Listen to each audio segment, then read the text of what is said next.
RBI ने लगातार 6वीं बार repo rate बढ़ाया है। अब नया रेपो रेट 6.5% हो गया है।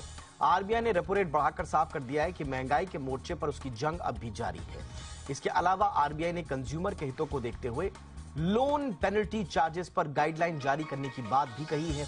आज हम इसी मुद्दे पर चर्चा करेंगे, समझेंगे कि रेपो रेट बढ़ने से कर्ज लेने वालों पर कितना असर पड़ेगा, जो लोग घर खरीदने की योजना बना रहे हैं उन्हें अब क्या करना चाहिए, आरबीआई के फैसलों से कंज्यूमर पर पड़ने वाले असर पर विस्तार से चर्चा करेंगे। लेकिन पहले देखते हैं ये रिपोर्ट।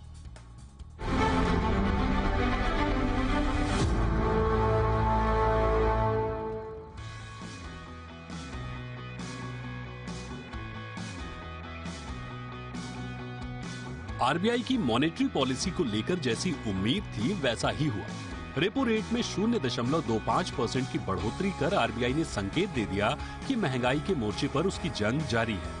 फिलहाल रेपो रेट 6.25% से बढ़कर अब 6.5% हो गया है।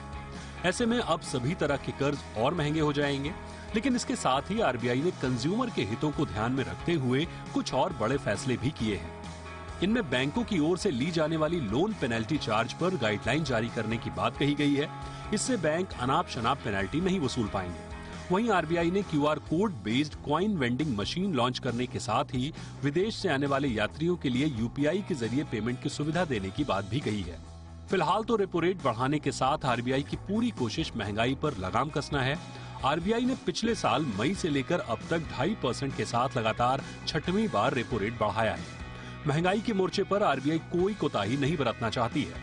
जाहिर है रेपो रेट की बढ़ोतरी से होम और ऑटो लोन सहित सभी तरह के कर्ज और महंगे हो जाएंगे। तो क्या ऐसे लोग जो घर खरीदने की तैयारी में हैं, उन्हें महंगे कर्ज के चलते वेट एंड वॉच की स्थिति अपनानी चाहिए? इसके अलावा उन लोगों को क्या करना चाहिए जो खासकर होम लोन और ऑटो लोन ले चुके हैं? क्या उन्हें लोन रीपेमेंट करना चाहिए? ये एक अहम सवाल है, क्योंकि आगे भी आरबीआई रेपो रेट बढ़ा सकती है और कर्ज और भी महंगे हो सकते हैं।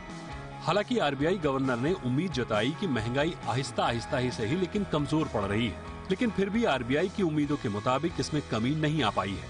हालांकि रबी फसल की बम्पर पैदावार के चलते कारोबारी साल 2023 में महंगाई दर के 6.7% से घटकर 6.5% के लेवल पर रहने की उम्मीद जताई गई है, जबकि कारोबारी साल 2024 की अंतिम तिमाही में इसके 5.6% रहने का अनुमान है।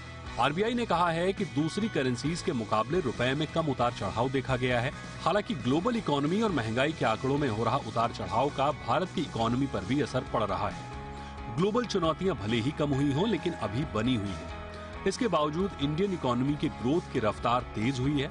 इसे देखते हुए आरबीआई ने कारोबारी साल 2023 के लिए भारत की जीडीपी का अनुमान 7% रखा है। आरबीआई के मुताबिक शहरी इलाकों के साथ ग्रामीण इलाकों में भी मांग में सुधार देखने को मिला है, जिससे इंडियन इकोनॉमी में आगे अच्छी ग्रोथ देखने की उम्मीद जताई गई है।